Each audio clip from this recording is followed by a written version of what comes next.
Okay, we can now speak to Rami Khouri, who is a distinguished fellow at the American University of Beirut, joining us from Boston in the States. So, look, Rami Khouri, speaking of the States, Trump is still building his administration. But based on what you know so far, what do you think this is going to mean for the Middle East? Oh, it's going to be really difficult in the Middle East in the months and years ahead, probably. Knowing what Trump did last time and seeing the kinds of people he's appointed, Trump, built casinos, and it's not just because they made good money. It's because his way of action is a bit like a casino gambler. He's willing to do daring things, put his money down, and hope he hits it big. He's also used this approach to diplomacy. He's tried things before, like the Abraham Accords. The Abraham Accords that his son-in-law, Jared Kushner, came up with, the agreements of normalization with 4 Arab countries who never, ever were at war with Israel. But those essentially created the conditions that a few years later created the despair among Hamas and Gazans and others to launch the October 7 attack. There isn't a direct link between them, but there's an indirect link. So conditions that are created by an American diplomatic initiative can lead to terrible consequences in the region. And we're seeing that now. The Gaza war has expanded into Lebanon and other places. Trump cares only about satisfying his donors and his partners, his business partners. Look, I mean, Mike Huckabee, who, of course, is Trump's pick for ambassador to Israel, has said in the past that there's no such thing as a West Bank. He says absolutely not to a two-state solution. But is he just stating out loud what has been U.S. policy for decades?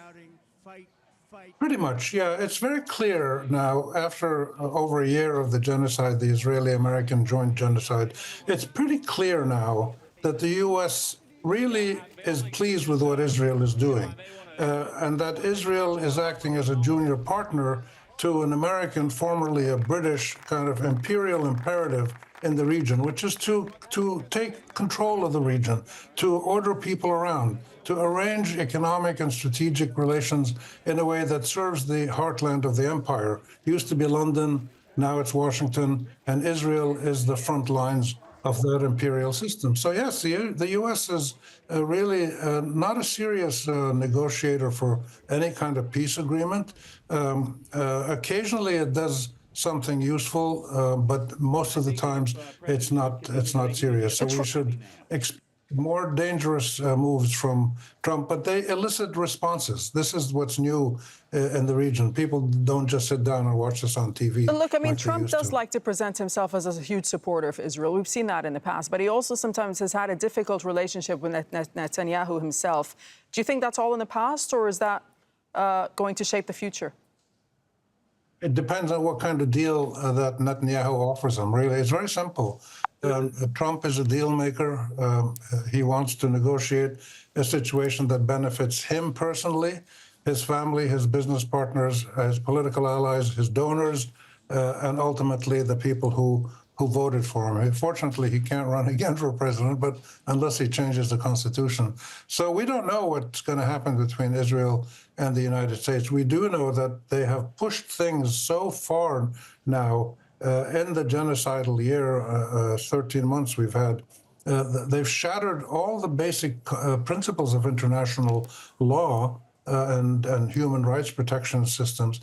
And the world is looking for how to react. In the meantime, it's only a few non-state armed actors in the region, like Hamas and Hezbollah and a few others, and people desperate to protect themselves in the Middle East are trying to find ways to push back against Israel and the U.S. And nobody has a clear answer.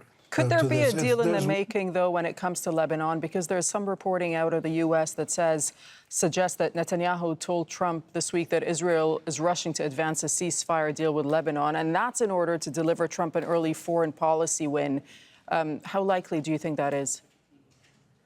I think it's very likely, but I think we have to be careful with these words that we use. A deal created by Netanyahu is a deal to serve Netanyahu, not to serve the mutual rights of Lebanese and Israelis.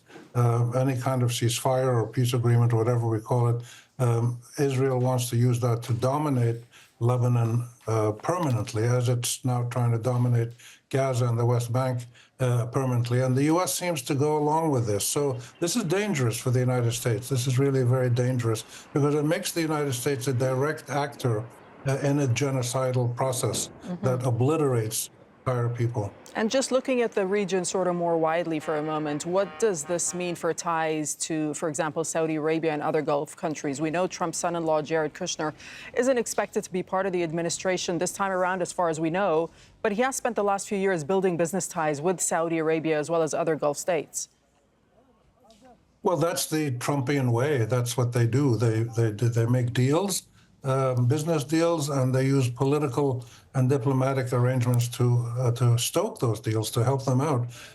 So I think the relationship between the U.S. and Saudi Arabia, and in fact all the Gulf region, is really fascinating now, because the Gulf region is Saudi Arabia and the Emirates and others are very busy trying to normalize ties with Iran. They don't want to be at permanent war with Iran. Trump and his supporters and the Israelis want to be at permanent war with Iran. So we're coming into a real clash here between the U.S. national interests and Saudi policy priorities. The Iranians are trying to come up with a more peaceful resolution there. That's why I think the one slight chance that we might have is a regional agreement that satisfies everybody's interests and follows international law, implements UN resolutions, and stops the cycle of endless warfare. Rami Khouri, we have about 30 seconds left or so, but I got to ask you about Iraq and Syria, because the U.S. still has a military presence in both countries, of course. Special forces operate in other parts of the region. Is that likely to change going forward? No, it's been expanding over the years. There's about 50,000 American troops in the region, all kinds of boats and missiles, and they have presence in about 15 countries, at least, across the region. So this is something the U.S. does all the time. Most of the time, it does it without clearly knowing what is the aim and what are the implications, and therefore it gets more and more complicated and bloody all the time. Okay, we'll leave it there. Rami Khouri, thank you so much for speaking to us from Boston. Thank you.